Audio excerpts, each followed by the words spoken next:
Thank you very much. Good to see you. Yes, it is. Congratulations on the filing of your nomination. Thank you very much. You made lots of revelation during the filing, especially with who you decide to be your right-hand man, KOD. Why KOD, though?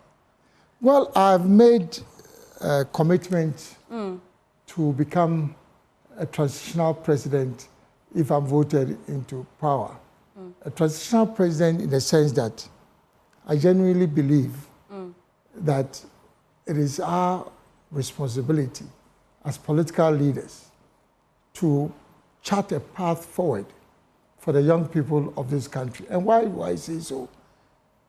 If you look at the voter statistics for the 2020 general election, out of the 17 million registered voters, 10 million out of that were aged between 18 and 35. 10 million out of the 17 million. If you escalate it to 45, that's 18 to 45, you can imagine you'll be running into maybe 13 million out of the 17 million. So there's a compelling case for any serious forward-looking politician to appreciate the fact that we need to get the youth at the center of our development agenda. The future belongs to them. And that is why I made a public commitment to make sure that I pick a demonstrably young person, and I'm choosing my words carefully, demonstrably young person, because somehow I think I can say I'm a young man. Yes, you are, indeed. But demonstrably young person. And that is why I picked on KOD, a great guy. He's a professional, he's a corporate lawyer, he's a corporate executive. But you know, incidentally, he's also a broadcast journalist. And he's a political activist. So he comes to this ticket with different strategic interests. And for me, that is what we need in a young person who potentially could also lead the country. But then we think about it. The vice president is supposed to head the economic management team. He doesn't have specialty in that area. And so some would have thought you would go for somebody more experienced like Abu Sakara. But why him? Well, you know, there's no constitutional requirement for the establishment of an economic management team.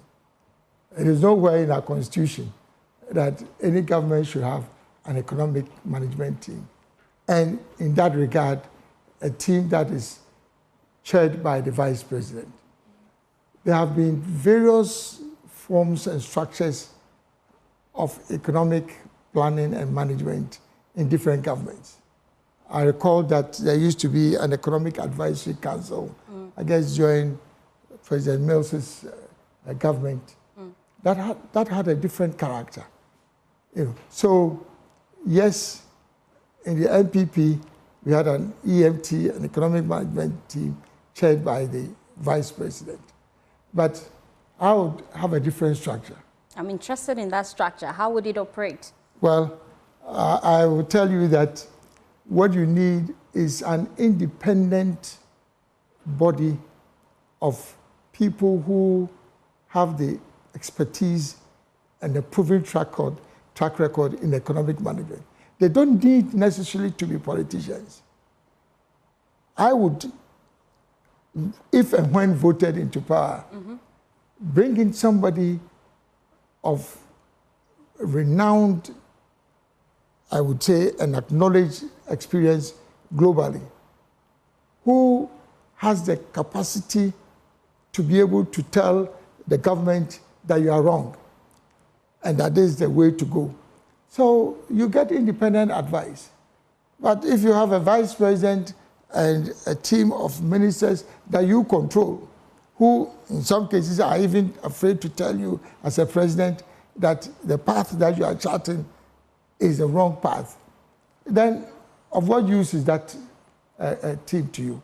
So I would bring in a mix of individuals who have nothing to do with politics, but have the experience, and then mix it up with some strategic, I would say, political appointees. At any rate, I'm sure you know by now that I've indicated firmly that I'm in this game to establish a government of national unity when voted into power.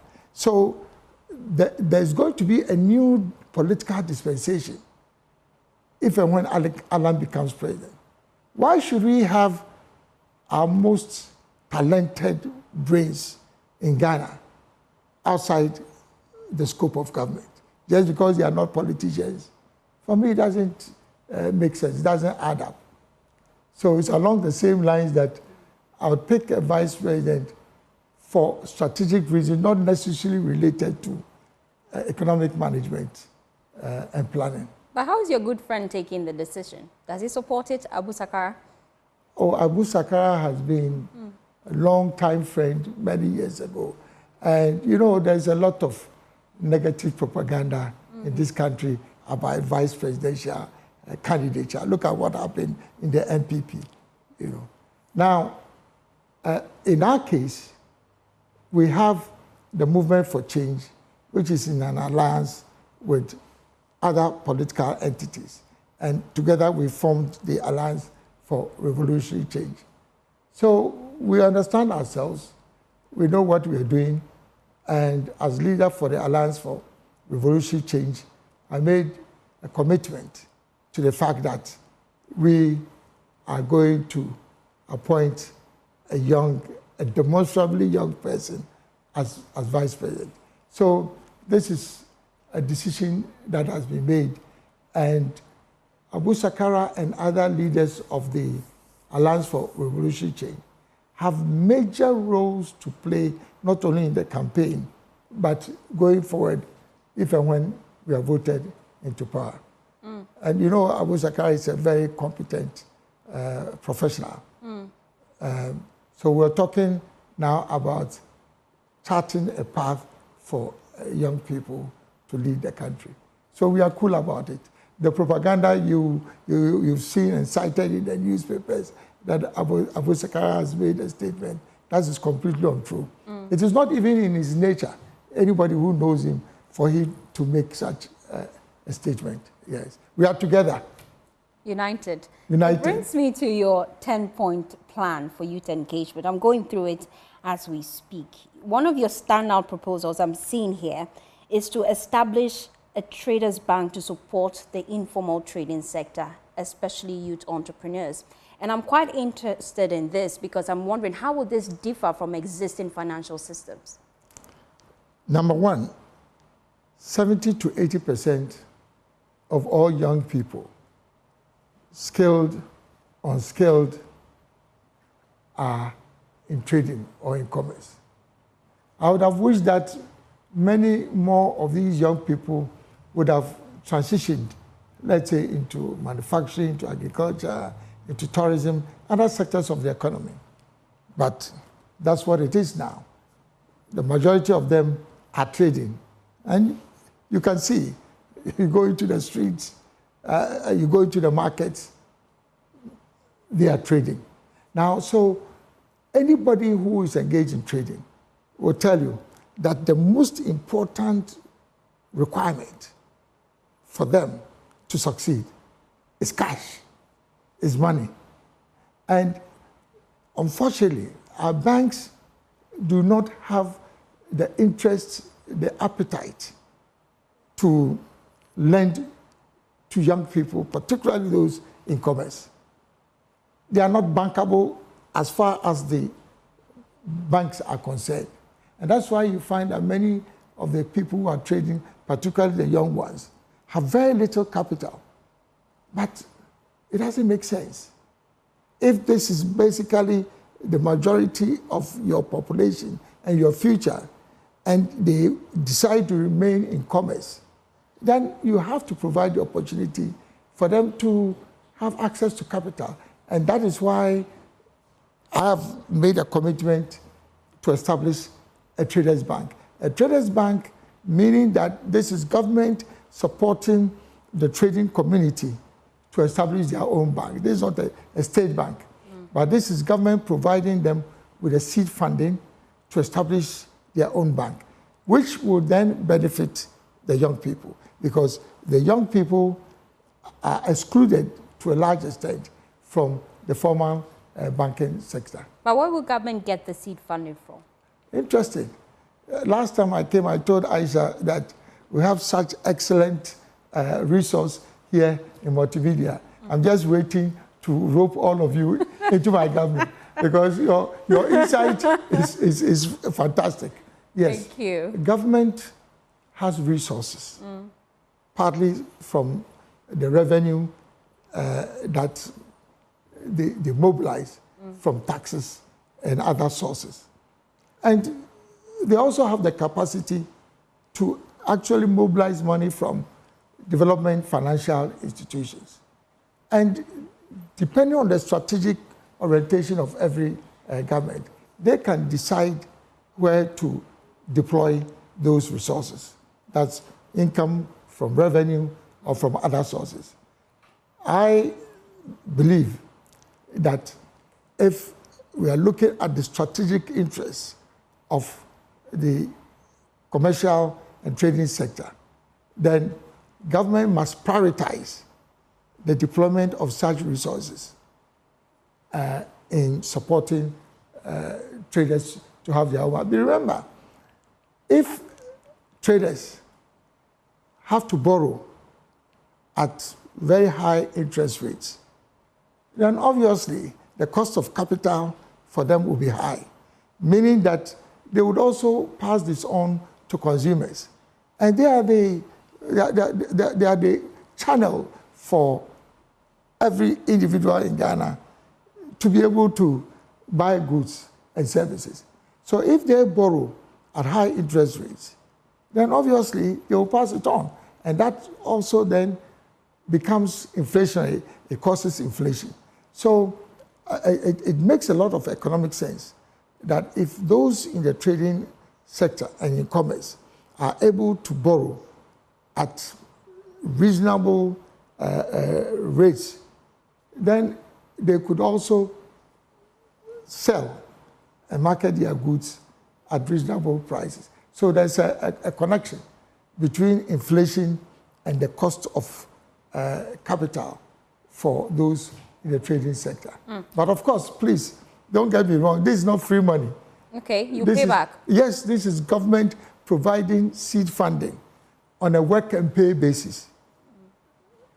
And can you imagine the anonymity or the strength of people in commerce, in trading, and that if we mobilize all of them and we provide that seed funding and help them to set up professionally, a trading bank, as I'm suggesting, it will probably become the biggest bank, not a state enterprise. All we need is to help them to start.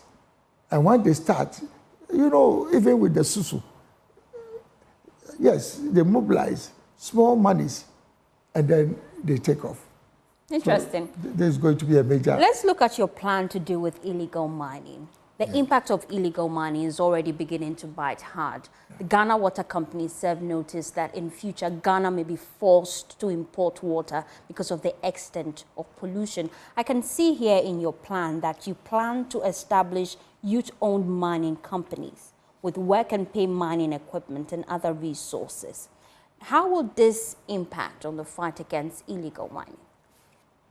Since you brought this up, let me open it, for discourse. Okay. I have a 10-point plan, robust, comprehensive plan to deal with Galamsey. And this point about helping the young people in Galamsey to set up their own companies, mining companies, is just one component of it. But the 10-point plan starts with a complete ban for 1 year on small-scale and community mining. Yes, you can have a state of emergency, but what are the elements of the outcome of that state of emergency? you have to go beyond establishing the state of emergency. So you start off with a complete ban. That's component one. Component two, you demobilize all the machinery and the equipment, including the earth-moving equipment, and make sure that they are moved into a storage and preservation environment. And I'm proposing that the engineers, Field Engineers Regiment of the Ghana Armed Forces will be responsible for that. Within that 1 year ban period, number one, government would ensure that we restore all our water bodies. And there's technology available to be able to do that easily. Within 1 year under an Allen presidency, all our water bodies will become clean again. But meanwhile, you have a ban of 1 year, which means that within that period, it is not even possible for us to have our water bodies being contaminated again.